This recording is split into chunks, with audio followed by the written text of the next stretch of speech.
Mr. Speaker, our nation is experiencing an epidemic of violence, particularly gun violence, that is ravaging communities large and small across the United States. And research shows that violence begets more violence. It's a vicious cycle. H.R. 4118, the Break the Cycle of Violence Act, would provide grant funding for community violence intervention programs and youth workforce development programs to help prevent gun violence and other violent crimes, and to provide critical support services to people and communities who are in dire need of help. In addition to saving countless lives, it would also save billions of dollars.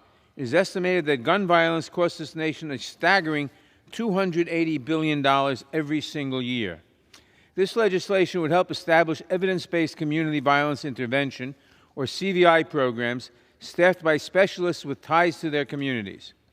These programs connect people at risk of committing violence and those at risk of being victimized by violence with intensive counseling and support services.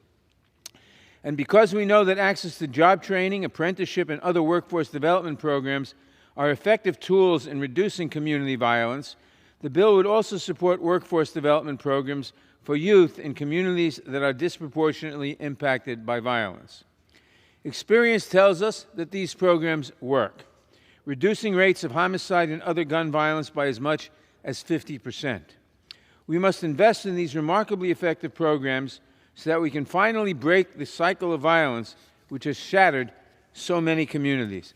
I thank Representative Steve Horsford for introducing this important legislation. I urge my colleagues to join me in support of this bill, and I reserve the balance of my time. The gentleman from New York.